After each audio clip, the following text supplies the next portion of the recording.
Olá, olá, galera do segundo ano. Vamos finalizar aqui nosso estudo de dilatação com o estudo de dilatação de líquidos, tá? Dilatação de líquido ele merece um conteúdo à parte, porque assim, o líquido não tem forma definida. Então, toda vez que vamos tratar de dilatação de líquidos, temos que estar atentos também à dilatação dos recipientes onde estarão os líquidos, tá? E é disso que trataremos nessa parte aqui do conteúdo. Bom, vamos conceituar isso aqui primeiro. Quando a gente observa a dilatação de um líquido, ele está obrigatoriamente contido em um frasco que vai ser aquecido simultaneamente com ele. Ou seja, eu quero estudar a dilatação da água, por exemplo. Eu vou colocar ela numa panela. Eu não vou conseguir aquecer apenas a água, eu tenho que aquecer a água e a panela. Eu tenho um sistema aí com o frasco e com o líquido. Quando eu aqueço, obviamente os dois vão se dilatar, tá? Não vai dilatar só o líquido, vai dilatar tanto a água quanto a panela. A dilatação no líquido, geralmente ela é um pouco maior. Então, o que acontece? Se eu tenho uma panela, tá? Ou um vasilhame aqui, e coloco ele até a boca de líquido, quando eu aqueço o sistema, os dois vão ser aquecidos, tanto o vasilhame dilata quanto o líquido. Só que como o líquido dilata mais, uma parte do líquido vai derramar.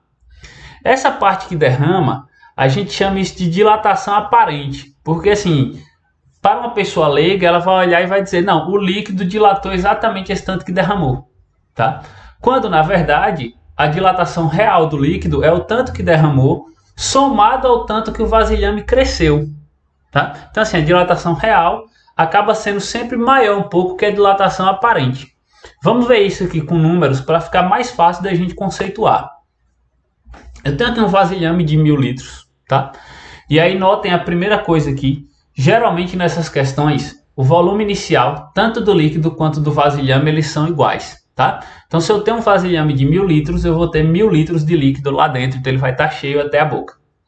Eu aqueço esse vasilhame e o volume final aqui do meu recipiente vai ser de 1010 litros. Então, o que acontece? O vasilhame aumentou 10 litros de capacidade. Ele cabia 1000, agora ele cabe 1010. Se ele continua cheio de água, em vez de ter agora 1000 litros de água lá dentro, dentro do vasilhame já tem 1010 litros, tá? Mas como a água, o líquido costuma dilatar mais que o sólido, vazou aqui 5 litros de água. Então esse líquido extravasado é o que a gente chama aqui da nossa variação aparente, né? Que é o volume que transbordou que eu coloquei aqui, mas ele é a nossa variação aparente. Então se eu quero o quanto dilatou realmente, qual a variação de volume, né, do meu líquido ali, eu tenho que somar o tanto que extravasou, a minha variação aparente, com a variação do recipiente. Variação real do líquido é a variação do recipiente mais a aparente. Nesse caso, no início eu tinha 1000 litros de líquido e no final eu tenho 1010 aqui dentro e tem 5 aqui fora. Eu tenho 1015 litros de líquido. Então, se eu somar dilatação do recipiente 10 litros mais o líquido extravasado 5 litros, eu tenho a variação real do líquido que é de 15 litros, tá? Deu para entender, né? Então assim, eu sempre vou trabalhar isso e vou ter duas variações. Uma real, que é eu somar o quanto variou o vasilhame mais o tanto que extravasou, e uma aparente, que é só relativa à parte que extravasou. Tranquilo? Vamos agora pegar aqui as fórmulas disso. Primeira coisa, vai aparecer muita fórmula, vão aparecer 5 fórmulas. Você vai ficar, professor, 5 fórmulas, meu Deus do céu, para que tudo isso? Calma, na realidade a gente vai trabalhar somente com a fórmula de dilatação volumétrica que você já conhece. ΔV é igual a V0 vezes gama vezes ΔT, que a gente já tratou na aula passada e que tu já fizesse nos exercícios. O que vai mudar é o seguinte, tá?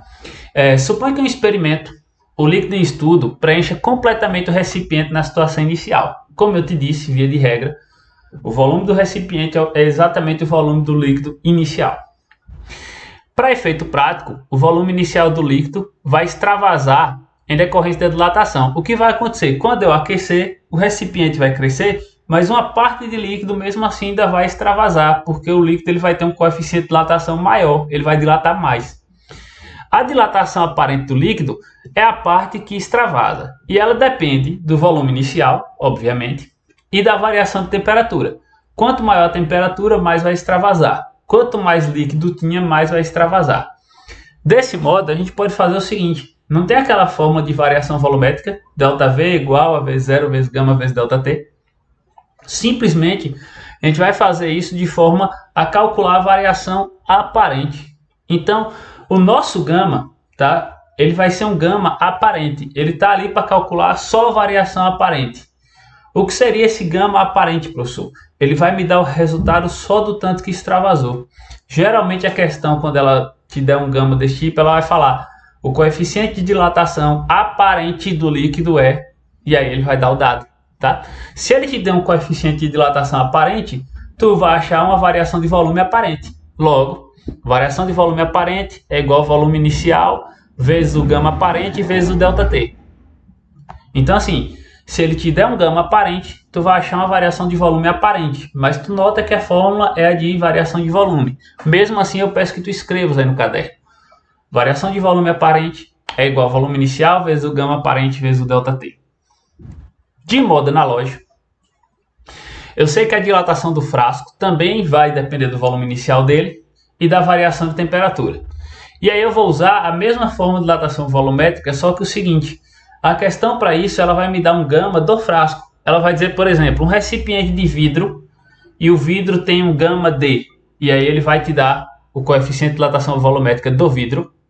E aí tu vai saber o seguinte, se eu uso o coeficiente de dilatação volumétrica do frasco, eu vou calcular a variação de volume do frasco.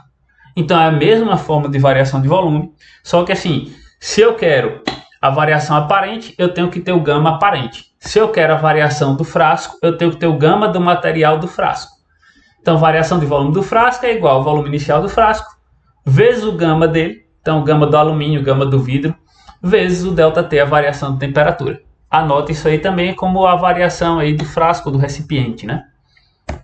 E a terceira é quando ele te der um coeficiente de dilatação real. Por exemplo, ele vai dizer assim, quem está ali dentro, o líquido que está ali dentro é mercúrio, e o gama do mercúrio é esse valor.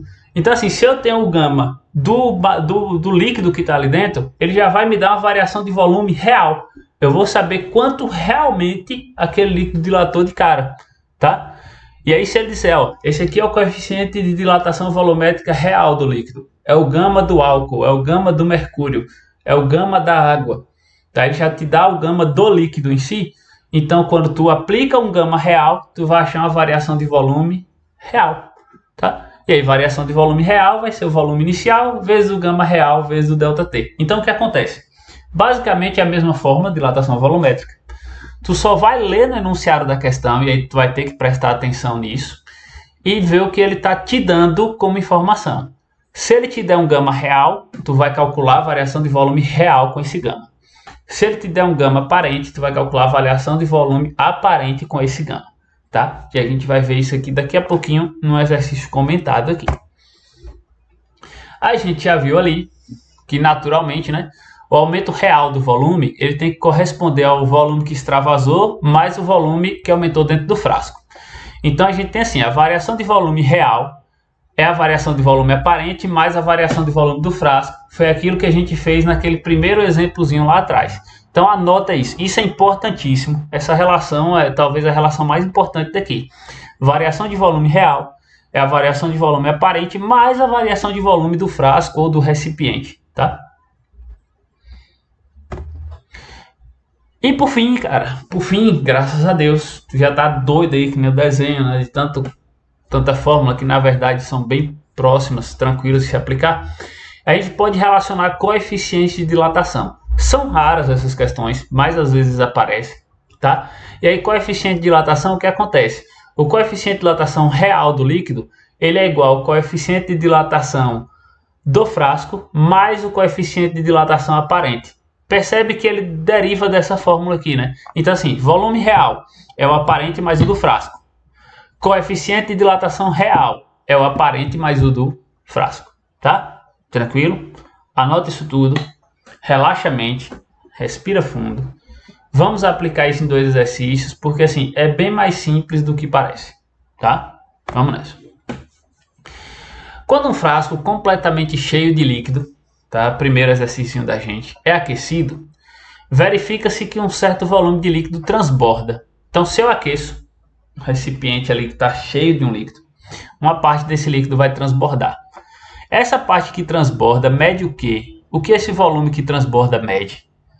A dilatação aparente, a dilatação do frasco, a dilatação absoluta, dilatação aparente do frasco ou a dilatação do frasco mais a do líquido. Bom, a gente já viu que a parte que transborda aí é a nossa dilatação aparente. Por quê? Porque a parte que transborda é só o que derramou do frasco. Para ser uma dilatação real, teria que ser a do líquido mais a do frasco. Então, assim, a resposta correta é a letra A. Por que não é a B? Ora, a parte que transborda não é a dilatação do frasco, né? A dilatação do frasco é o quanto o frasco aumenta. Letra C, dilatação absoluta. Seria a dilatação real do líquido. Não é, porque a dilatação absoluta eu teria que somar o que transbordou mais o tanto que o frasco aumentou. Dilatação aparente do frasco. Galera, frasco não tem dilatação aparente, tá? A dilatação do frasco é sempre a dilatação do frasco, é a dilatação real dele, tá? Frasco não tem dilatação aparente. E a dilatação do frasco mais a do líquido, isso aí seria a nossa dilatação absoluta, tá? Ou a dilatação real. Então a resposta disso aqui é, quando ele vai, o volume transbordado mede o quê? Esse volume que transborda, ele mede a dilatação aparente do líquido. Bom, galera, vamos então à nossa segunda questão. Em um recipiente de vidro foram colocados 800 ml de álcool, cujo coeficiente de dilatação volumétrica é 1,8 vezes 10 a menos 4. E isso preencheu totalmente. Em seguida, o conjunto foi aquecido e sofreu uma variação de temperatura correspondente a 70 graus Celsius. Calcule a dilatação aparente do álcool, sabendo que o coeficiente de dilatação volumétrica do vidro é 2,4 vezes 10 a menos 5. Bom, vamos lá. Primeira coisa aqui, ele me deu um coeficiente, a primeira coisa que eu vou olhar é para os coeficientes que ele me deu, tá? Ele me deu um coeficiente de dilatação volumétrica do álcool. Então, se ele me deu um coeficiente de dilatação volumétrica do álcool, isso aqui é um gama real. Ele já me deu o coeficiente de dilatação real do líquido, tá? Então, eu já coloquei até aqui, ó, gama real. E aí ele me deu também o coeficiente de dilatação volumétrica do vidro. O vidro é o que faz o frasco, quem faz o recipiente. Então, eu coloquei aqui que ele me deu um gama do frasco, tá? Tu pode colocar gama do vidro, gama do recipiente para tu saber. Ele já me deu um gama do frasco. Ó, se ele me deu um gama real, eu tenho como calcular o ΔV real, beleza? Gama real, eu calculo o ΔV real. Se ele me deu o gama do frasco, eu tenho como calcular o ΔV do frasco. Então, eu vou conseguir encontrar o ΔV real e o ΔV do frasco. Só que, na verdade, ele quer o ΔV aparente. Bom, com o ΔV real e o ΔV do frasco, eu aplico aqui e consigo calcular o ΔV aparente, né? É muito fácil de eu conseguir fazer isso. Então, a primeira coisa que eu tenho que fazer, ver o que a questão me deu e o que eu posso calcular com isso. A questão me deu o coeficiente de dilatação volumétrica do álcool, então eu vou conseguir o ΔV real. A questão me deu o coeficiente de dilatação volumétrica do vidro, eu vou conseguir o ΔV do frasco ou do recipiente. Obviamente, ele quer que eu calcule o ΔV aparente. Então, eu vou ter que achar os dois e depois fazer uma relação matemática entre eles, que vai ser bem mais simples. Então, vamos lá. Volume inicial, tá? Em qualquer uma das contas, eu vou ter que usar o volume inicial, gama, ΔT. Aqui eu vou usar o gama real, vou achar ΔV real. Aqui o gama do frasco, vou achar ΔV do frasco. O volume inicial, como eu disse, sempre vai ser igual. Nesse caso, 800 ml, porque está preenchendo totalmente. Então, o volume de líquido e o volume do recipiente, o volume inicial é o mesmo. E o ΔT também é o mesmo, porque é um sistema, eles estão juntos. Variação de temperatura 70. Separa os dados. Então, desse lado aqui eu coloquei os dados para calcular meu ΔV real. E aqui os dados para calcular meu ΔV do frasco. E aí eu vou proceder às contas. Como eu disse, geralmente tu vai calcular duas vezes aí a variação volumétrica em cada exercício, tá?